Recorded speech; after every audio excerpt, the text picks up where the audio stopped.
A liderança não é um concurso de popularidade.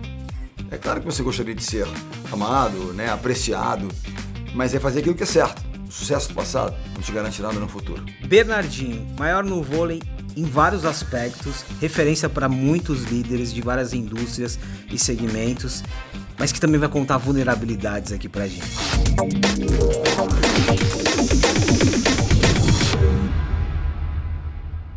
Olá, eu sou o Luiz Gustavo Pacete, jornalista especializado em tecnologia e inovação. Essa é a série especial Gestão do Futuro, apresentada pela Sankhya, e a gente vai conversar aqui com o nosso mestre, parceiro, professor Bernardinho. Obrigado pela presença aqui no estúdio. Obrigado pelo convite. Agora, só discordando um pouquinho, mestre professor não, né? Eterno aprendiz. Eterno aprendiz. Aqui a gente já entra no aspecto de vulnerabilidade que eu trouxe aqui. Eu fiz questão de trazer a vulnerabilidade porque a gente vive uma era em que muito se olha para o êxito, né? Principalmente quando fala em liderança. Uma vulnerabilidade tua que talvez a gente ainda não conheça. Quanto tempo a gente tem para eu falar aqui? Pode pegar o episódio todo, que vai ser uma aula. Eu acho que é bacana porque se desmistifica um pouco essa história, né? De um líder ser uma pessoa quase que um super-homem, uma pessoa sem receio, sem medo, sem inseguranças. Eu acho que é muito pelo contrário. Eu acho que você se mostra verdadeiro, né? Então, por exemplo, momentos de insegurança, de incerteza. Você sabe uma das coisas que me fez, num certo momento, deixar o comando da seleção brasileira? Foi exatamente a minha dificuldade em lidar com o fato de ter que cortar pessoas.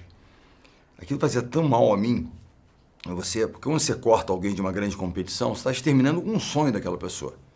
E aquilo me deixava assim, arrasado, então eu ficava meses, eu não consigo lidar com isso, era muito ruim e tal. Eu nunca fui tratar isso, eu mesmo cuidava, só que eu ia ficando mal. E é interessante, quando eu dirigia o time da seleção feminina, elas sabiam quando estava chegando o momento do corte, elas viam nas minhas feições que eu estava com algum problema. E o problema era ter que comunicar, ter que ter uma conversa difícil com uma atleta que era minha parceira. Então, assim, eu acho que algumas coisas, e eu aprendi a lidar com algumas situações, você está num ambiente que é público, você é o tempo inteiro, digamos, avaliado, né, na sua forma de gerir uma equipe, na forma de comandar um time, você ganha, você perde, é o tempo todo ali.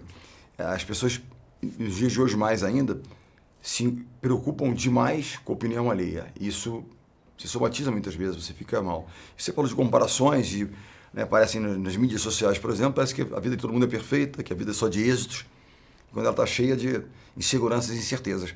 Mas quando eu falo de coragem, que é necessário ter coragem, é como você lida com seus medos, como é que você lida com seus receios, né? Como é que você lida com as suas questões. E eu acho que a forma verdadeira de você criar um time é sendo sincero. Se você não conhecer a verdadeira pessoa do Bernardinho, do Bernardo, no caso, até que ponto você confia totalmente em mim? E sem confiança, como é que eu lidero um grupo? Então, quando eu digo, olha, eu estou inseguro, eu não sei que medida tomar, eu preciso da ajuda, quando eu chegava num jogador e outro, e com o tempo eu aprendi, porque lá atrás, digamos, a minha falta de capacidade ou a incapacidade ou imaginando que mostrar vulnerabilidade significa mostrar insegurança, incapacidade, e muito pelo contrário, mostrar que você é um ser humano, né? Então, acho que pessoas têm imagens equivocadas de pessoas que eles consideram líderes, porque a gente vê só na televisão, ou seja, na hora do momento final daquilo tudo, mas tem todo um processo por trás. Quantos momentos você passou de dúvidas, de incertezas, de dificuldades. Uma das coisas que eu sempre tive dificuldade com os grupos que eu tinha era na conversa one-on-one, um com um. Falar com um grupo, ok. Quando tinha um, porque você aprofunda um pouco mais quando está com uma pessoa só. E aquilo me incomodava. Então, você tem que trabalhar, tem que... Né? Então, é aquela história, ter consciência das suas limitações, das suas vulnerabilidades e tentar trabalhar. E pedir ajuda. Tem uma coisa muito interessante, você fala de tecnologia, astronautas são profissionais que trabalham com tecnologia o tempo inteiro, né? Desde inovações saem provavelmente da indústria aeroespacial. Você falou sobre conexão, né? Um liderado, uma pessoa que está ali na minha equipe, ela sabe o que vai acontecer. A gente pode levar esse exemplo para vários contextos, de uma empresa grande. Existe um equilíbrio, um limite do envolvimento? Porque isso é uma questão para muitas lideranças. O quanto que eu me envolvo? Você deixou claro que o seu grau de envolvimento ele é altíssimo e ele é importante, mas onde está o ponto de equilíbrio? Eu acho que aqui você vivencia nas conversas que tem com vários tipos de lideranças, que esse também é um ponto a ser discutido, né? Eu acho assim, pessoas são seres únicos. Então você pode ter uma forma de fazer, que é meio que sua, uma metodologia, um sistema que você usa. Mas você sabe que aquilo, se for implementado, implantado, a forma de me relacionar com você é diferente de como eu me relaciono com ela, com ele, com ela. Ou seja, porque os valores e princípios são os mesmos, mas a forma é diferente porque são pessoas diferentes. Há pessoas que se conectam de uma forma até um pouco mais próxima, e isso não gera nenhum tipo de ruído numa relação que é profissional também. Outras que você tem que tomar um certo cuidado, que aquilo pode gerar algum tipo de confusão. Né? Eu me lembro até quando eu estava preocupado na forma de lidar com a nova geração, quando as gerações vão mudando, e eu fui estudar um pouco sobre feedback, que é um dos instrumentos mais importantes no papel da liderança, é o feedback, que nada a ver com bronca, as pessoas acham que é só bronca e tal. Não, feedback é eu trazer a vocês algumas informações, alguns parâmetros para que você possa o quê? Melhorar. Feedback tem muito intuito você melhorar a sua performance a partir daquela informação, daquela atenção que eu trago para você. Ok. Dito isso, né, até que ponto eu fui aprender sobre isso, existia uma forma de feedback chamada feedback sanduíche. Você vem, faz uma introdução, uma conexão bacana, você está indo muito bem aqui, ali e tal. Aí você faz uma correção, que é a hora que é o recheio. Para não ficar mal, você vai e fecha com outro pão, digamos assim, o sanduíche. Não, mas olha, eu tenho certeza que vai dar tudo certo, vai ficar bem, etc, etc, etc.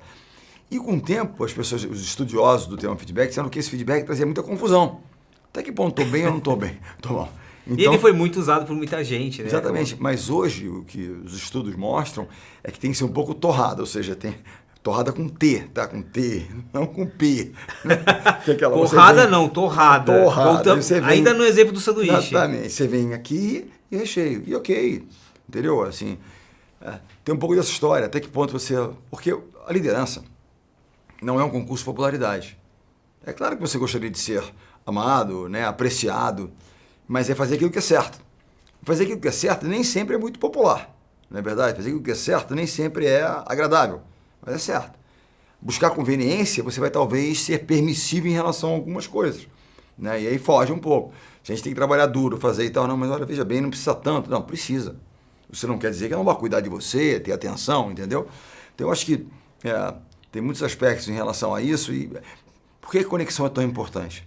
Será que a forma que eu me conectava com a geração há 20 anos atrás, quando eu comecei na seleção masculina, né, 20 e poucos anos atrás, é igual a conexão, a mesma forma? Será que o botão que eu tenho que tocar é o mesmo que eu tocava 20 anos atrás? Provavelmente não. Para e pensa. Como é que eles hoje se comunicam, se relacionam, como é que eles veem o mundo? É uma forma diferente. E eu volto a dizer, não é melhor, não é pior. Uma coisa que eu, como líder, aprendi ao longo do tempo é que jamais rotule as pessoas. Jamais rotule as pessoas. E as gerações menos ainda. E há uma tendência. E a gente acaba colocando as gerações em caixinhas achando todo mundo igual, né? Quando na verdade esse processo geracional você acaba se surpreendendo muito. Esse tema, e aí do que você conversa com as lideranças, até das mentorias que você dá, esse é um tema muito presente hoje para uma presidente de uma empresa, lidar com diferentes gerações. É uma das grandes questões, onde eu vou conversar, participo em empresas que eu participo.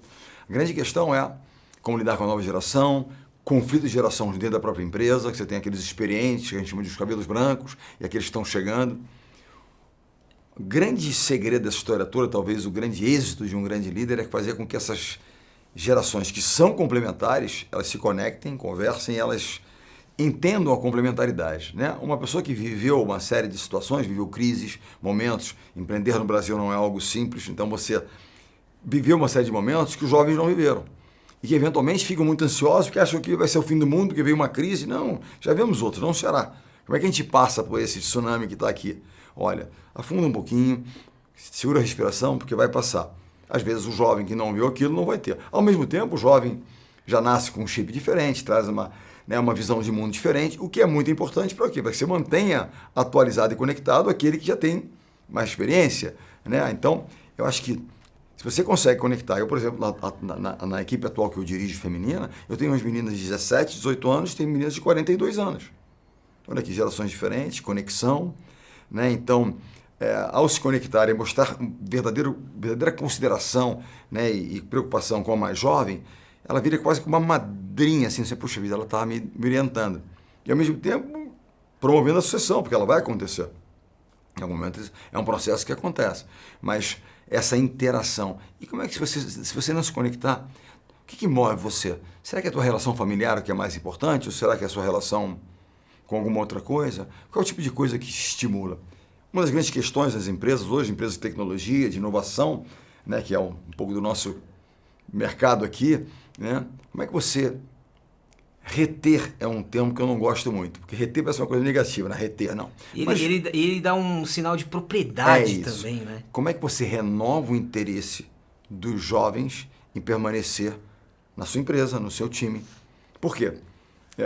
O mundo moderno é um mundo muito mais volátil, é um mundo muito mais, né, como é que eu diria, pessoas dificilmente criam raízes.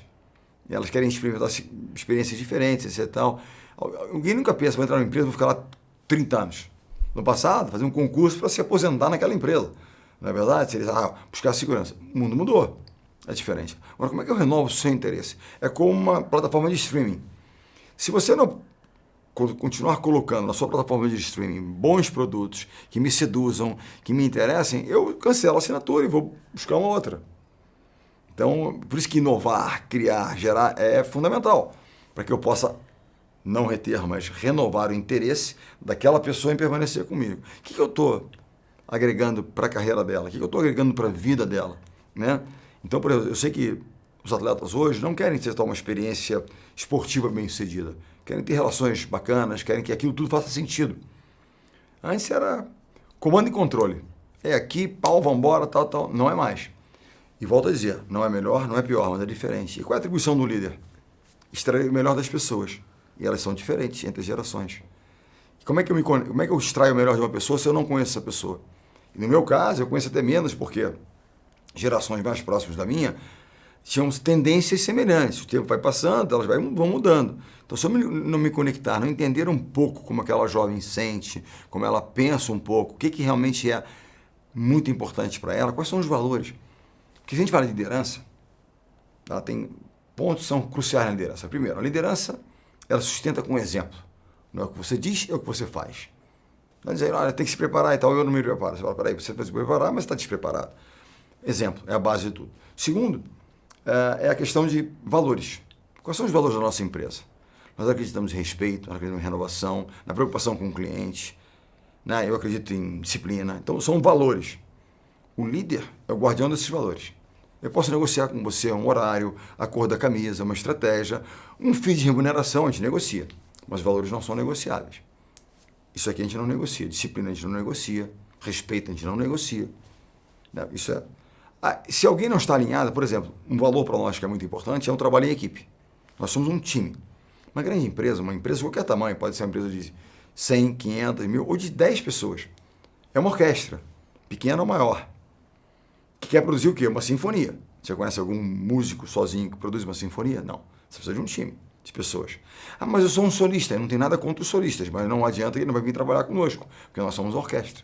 Se ele não colocar o instrumento dele à disposição da nossa música, não serve para nós. E eu não estou criticando ele, é um valor dele que eu respeito. Só não cabe na nossa cultura, na nossa empresa, quando a gente vê como trabalho em equipe, um fundamento e um valor essencial da nossa equipe. Porque tem um objetivo em comum, ele está muito claro, a sinfonia. Aqui é um ponto interessante para a gente falar de gestão, né? Principalmente quando a gente fala de times diversos. Gestão, sinfonia. O exemplo da música aqui tem muita técnica, Total. tem muito... E aí olhando não só para a tua técnica, mas como que você vai renovando uma técnica. Em outras palavras, como aplicar gestão nesse desafio que você já deixou claro que ele é contínuo, né? Liderar uma equipe, formar líderes, ele é contínuo. Como aplicar a gestão aqui? Primeiro, o líder é um aprendiz da vida. Chega uma geração nova, tecnologia nova embarcada no negócio, mundialmente mudam alguns parâmetros. Então, você tem que aprender. Se você deixar de aprender, e aprender tem a ver com humildade. Quando o líder consegue grandes resultados e ele perde a humildade, ele perde aquela questão da mentalidade de crescimento. Porque ele fala, não, eu já sei tudo. Se a gente acha que sabe tudo, é hora que você vai certamente começar a cair e alguém vai passar por você, ó. Não tenha dúvida, porque é isso. Então, o que eu digo é o seguinte, esse é um processo permanente, de estudar, se aprimorar, né? E nós usamos um programa, por exemplo, de gestão, de avaliação na gestão do meu time. O que eu faço? Eu monitoro o mercado, que são os meus adversários, e monitoro a nossa performance, permanentemente. Né? Eu vim para cá gravar a nossa entrevista, estava avaliando, né, as últimas atuações do meu time, avaliando o nosso, que a gente chama da avaliação técnica interna, como é que a gente está aqui provendo. E eu avalio o quê? Para poder posicionar bem a minha equipe, colocar o meu projeto bem no mercado, eu tenho que entender como é que o mercado está atuando. E aí eu faço meus lançamentos, as minhas jogadas, enfim, um produto que seja diferente no mercado, o que é que seja. Ok. Então, esse é um processo contínuo e permanente. Ah, mas já ganhou muito. Sei. Já ganhamos muito. Mas a certeza é a seguinte: o sucesso do passado não te garante nada no futuro. Veja quantas empresas tiveram, independente. Por quê? Porque pararam de inovar, pararam de olhar para frente. Como é que vai ser o mundo lá? Se questionar. E trazer pessoas novas, ideias novas, questionamentos novos. Quando eu falo de novos, não significa mais jovens ou menos jovens. Não é questão. Com ideias novas. Trazer coisas diferentes. Né? A gente às vezes se incomoda muito com a pessoa que pensa de forma diversa e que nos questiona. Esses são aqueles que nos fazem aprender ou buscar soluções, né? Coisas novas. Se nós buscarmos, né, apenas aqueles que balançam a cabeça e que concordam com tudo aquilo que a gente diz, dificilmente vai vir inovação, vai vir algo diferente, algo disruptivo. É necessário ter isso. Você busca ser surpreendido? Eu me explico. Tá saindo hoje para um treino, para reunir a equipe. Talvez naquele dia nada que falaram te surpreendeu. Ser surpreendido é algo positivo nessa ideia de... Eu digo assim, não sei se eu busco, mas eu adoro ser surpreendido. Se tem uma coisa que eu falo, por exemplo, eu gostaria que na temporada agora um jovem, uma coisa surgisse, nos surpreendesse para que a gente pudesse ter algo novo. Então eu adoro ser surpreendido. O que eu tento fazer é criar um ambiente para que as pessoas tenham a liberdade com disciplina. Né? Liberdade não significa, como é que seria, desordem. Existe um processo de disciplina, mas eventualmente você vai errar. Se você também, como é que a gente vai inovar se a gente não errar? Claro que é um erro que não pode comprometer a equipe, não pode comprometer a empresa. E outra coisa, ao errar, assuma a responsabilidade, que é o primeiro passo a ser dado em qualquer tipo de percalço que a gente tiver. Se eu começar, não, porque a China não cresceu, não, porque você... Não, eu tenho a responsabilidade. Se eu não assumo, eu não aprendo. Eu vou estar sempre colocando no outro uma responsabilidade que também é minha. Então, primeira coisa, aprenda. E persiste de uma forma diferente, porque você já aprendeu. Esse caminho não dá certo. As grandes inovações surgiram de quê? De grandes erros, muitas vezes. Né? Poxa, quantas vezes ele falhou antes de vir uma ideia? E às vezes era uma ideia que não era prioritariamente aquela, e ela se transforma em algo incrível. Né? A partir de erros, de tentativas. Né? Então, claro que conserta rápido, você não vai permanecer ali. Uma das coisas que eu sempre digo, me produz um novo erro. Porque se produziu o mesmo erro anterior, você não aprendeu com aquele erro. Então, não. E aí, isso não é... Não quero ver erros conhecidos aqui. Exatamente. Me apresente um novo erro. Sabe aquela coisa, saca na rede, mas para. Saca fora agora. Aí depois você vai achar o meio do caminho, entendeu? Você vai dar um saque na rede. Dá um saque na rede. Porra, não. Dá uma bomba, vai lá fora.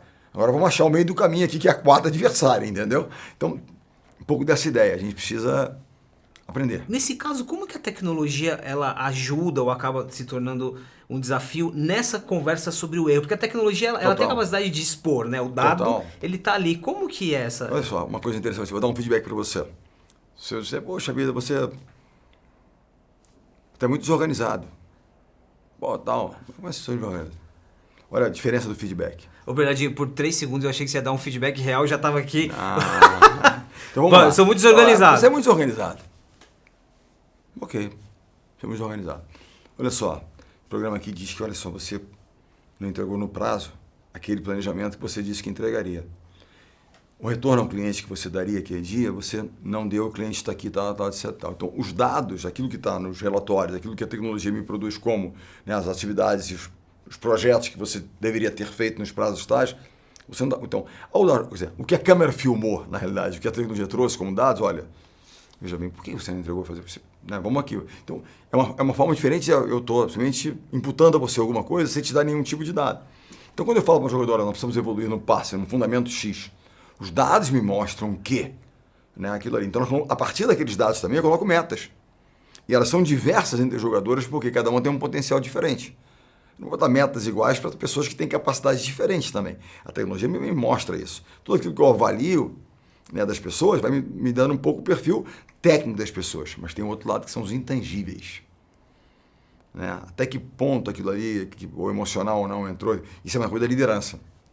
A tecnologia é fundamental para dar subsídios ao líder, aos gestores de pessoas, para agirem, para atuarem, para treinarem, capacitarem, né, reconhecerem, né, eventualmente criticarem, porque você tem os dados, você vai, né, trabalhando.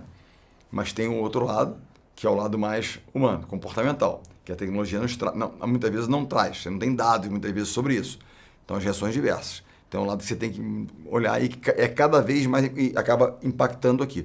Por que será que esses números pioraram tanto? A tecnologia te traz um sinal de alerta. Pô, mas tecnicamente ele é bom, está acontecendo alguma coisa. Então, ela te alerta para alguma coisa que foge da questão técnica apenas, do hard skill, que às vezes está numa questão muito mais pessoal. Já aconteceu isso no passado. Tem um grande jogador que está fazendo problema pessoal e os números mostravam que havia uma queda de rendimento incrível. Olhando, né, assim, a olho nu, digamos, sem um sistema, não entendeu por quê. Por que está acontecendo isso? Essa queda, tá? Ele treina, faz de novo e a coisa não acontece. Porque estava tendo um problema pessoal. Ele vivia um problema pessoal que eu não conhecia. Ao me deparar com esses números, eu fui buscar uma razão e tentar, de alguma forma, lidar com aquilo. Ajudar a solucionar, de alguma maneira, a lidar com aquilo para que ele pudesse voltar a ter performance. Voltamos ao início da conversa, quando você falava da conexão com a pessoa que está na tua equipe, de ter o conhecimento, mas o lado agora potencializado pela tecnologia e o equilíbrio entre esses dois. Aqui eu puxo um pouquinho para a tomada de decisão, que é a mesma conversa, mas eu queria falar sobre esse equilíbrio de novo, do humano e da tecnologia. Daqui a pouco eu vou até arriscar falar um pouquinho sobre AI aqui. Mas humano e tecnologia na tomada de decisão, né? Imagina hoje um presidente, uma executiva, tem o PNL, tem muito número ali. Qual que é esse desafio, desse equilíbrio? De novo, você já deixou claro aqui, quando a gente está falando ali de riscos, de mapear uma performance, mas tomar decisão, o quanto aqui é o meu feeling, é o meu sentimento, é o número, é o dado? Eu acho que essa pergunta é complexa. Uma coisa não existe sem a outra. Você não pode ir só pelo lado emocional sem dar importância, né, aos números, aquilo que o sistema e o programa te traz. Assim, não há como você tomar decisão sem isso, levando em consideração que existe um ser humano por trás daquilo que produz aqueles números e aqueles resultados. Então, acho que é uma combinação das duas coisas. A tecnologia ela é fundamental. Quando a gente fala de IA, então, eu estou assim, assustado com o que está acontecendo, coisas que eu vejo, umas questões. Talvez no último final de semana, trabalhando sobre isso, assim, é assustador para um dinossauro como eu. Como coisas saem dali, você gera uma questão e ele te responde, por exemplo, num ChatGPT, como é que ela te traz, que você fala, caramba, como é que o cara foi buscar isso? Né? Ainda acho que faltam, com certeza, né, um sangue humano nessa história, que eu disse até que era uma coisa técnica ligada ao voleibol, e o professor que estava comigo não tinha... olha, falta alguma coisa, mas é impressionante o que ele te traz de dados extremamente... subsídios e um background para que eu possa tomar uma decisão. Mas tem sempre a questão do lado humano. Você tem duas pessoas que o sistema mostra que tem números iguais, semelhantes. O rendimento deles é muito parecido. Você tem que manter um dos dois. Como é que eu vou decidir só por esse aspecto? Os dois entregam o mesmo padrão. Esse outro lado, comportamental, alinhamento de valores. Lidar com pressão. Como é que lida ou não lida? Nós continuamos atuando bem. Então você tem que buscar alguma coisa que foge disso aqui, que são o que eu chamo dos intangíveis. Se eu olhar só para os números, eu perco o total. Mas se eu olhar só para cá, eu perco daquilo que é importante, que é a produtividade, o rendimento daquilo, que no final da história é show me the money, no final da história. Muitas vezes eu tomei algumas atitudes e desenvolvi algumas questões. Me lembro da Olimpíada, íamos jantar no nosso restaurante, levando as famílias. Era uma coisa de conexão humana. Mas para quê? Para gerar números melhores. Porque quando eu crio um ambiente de segurança emocional e tal, eles produzem mais. Os números mostram isso. Então eu tomo uma atitude que parece não ter nada a ver com a tecnologia, mas é que a tecnologia me levou a buscar essa solução. Porque ela me mostra que os números não são tão bons. Ao propiciar, ao gerar um ambiente de uma confiança maior, de uma segurança emocional maior, os números melhoram. É uma questão hoje que é a seguinte: é possível ter sucesso e ser feliz? Se não houver uma combinação das duas coisas, da produção, da produtividade, etc., tal, que está ligado aos números, né, tal, com alguma coisa de uma conexão humana, não vai rolar. É interessante aqui que a gente puxa uma outra caixinha que é a gente está falando muito hoje sobre saúde mental, bem-estar. Total. Esse foi um assunto que também você foi cada vez mais falando sobre ele, né?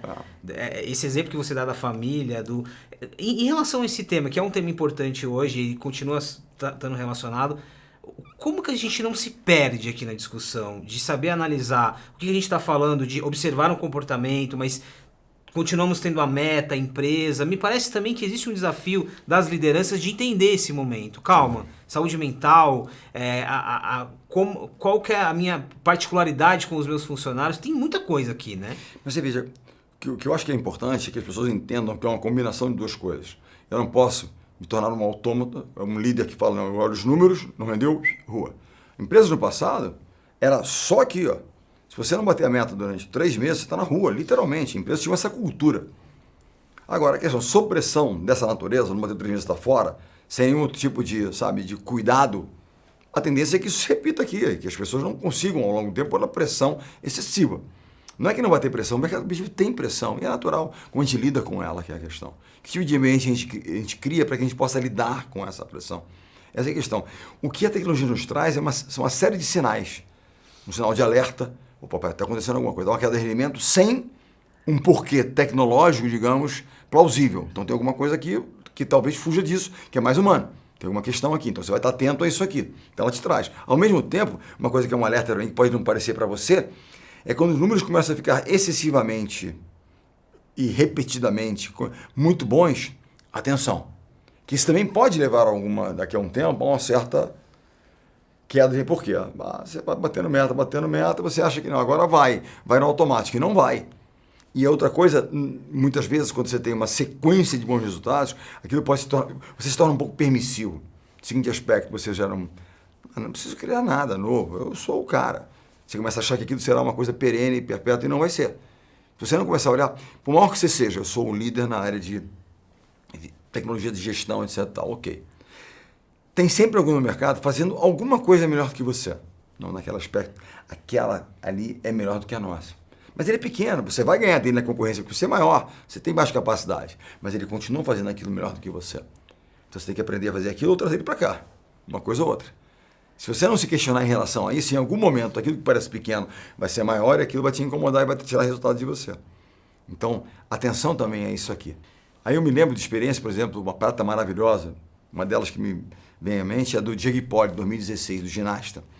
Ele havia falhado em 2 oportunidades, ele caía de frente, caía. Ele mesmo conta na história dele em 2008, 2012, ele caía 5, ele não conseguiu medalhas.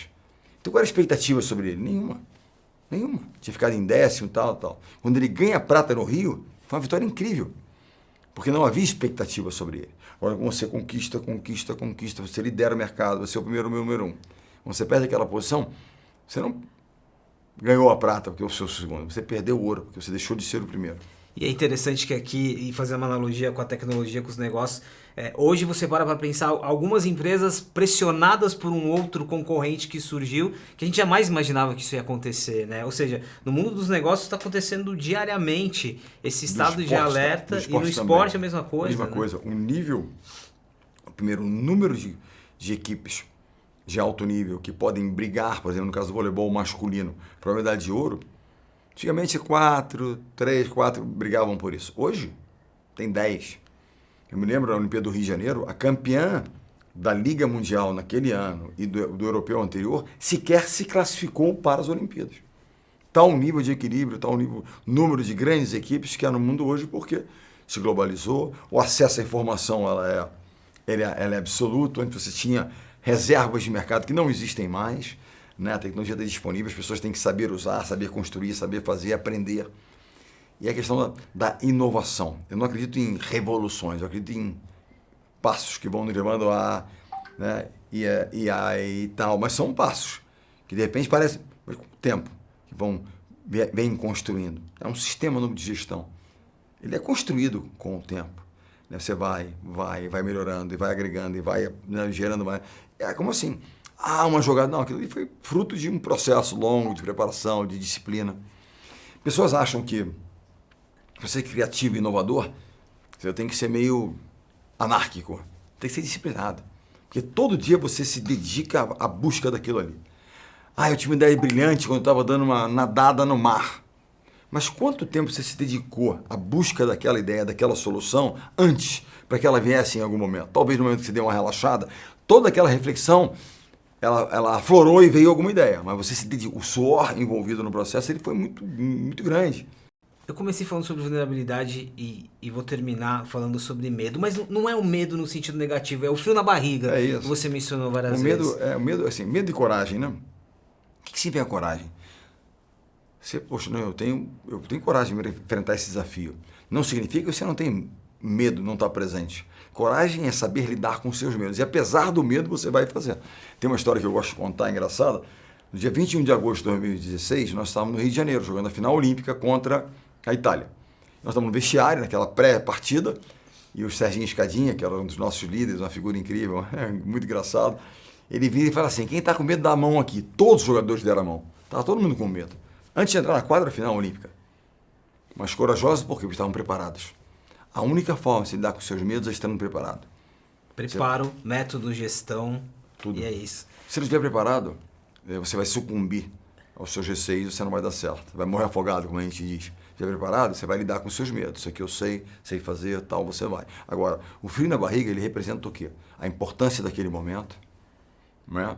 É um medo, e o medo que te faz estar com a guarda alta, faz se preparar. Se não tiver isso, aquilo não é importante para você ou você é um inconsequente. E ele é um bom termômetro pra gente identificar o que a gente tava, a analogia que a gente fez com as empresas, né? O frio na barriga, ele me mantém ali. Se não tem frio na barriga, alguma coisa tá acontecendo. Bernardinho, a gente poderia ficar aqui mais algumas 3 ou 4 horas, eu queria super agradecer. Acho que tá muito claro aqui, eu acho que você destacou várias vezes, né? É sobre processo, é sobre meta, é sobre resultado, mas também é sobre humano. Acho que tem um equilíbrio nos dois pontos sempre. Aqui. E pode ter certeza que uma coisa leva a outra. A necessidade que a gente precisa encontrar novas formas, novos caminhos, para fazer com que a gente desenvolva tecnologicamente produtos e coisas interessantes que deem conforto e segurança ao ser humano. Ao mesmo tempo, a tecnologia que nos traz os alertas necessários para que a gente possa dar mais atenção ao ser humano. Esse foi Bernardinho, mestre e professor em processo de aprendizado. Sempre. Hein? É isso. Muito obrigado, querido. Pessoal, muito obrigado. Esse foi o primeiro episódio dessa série especial Gestão do Futuro, onde a gente vai falar muito sobre inovação, gestão, mas sobretudo sobre o humano. Até o próximo.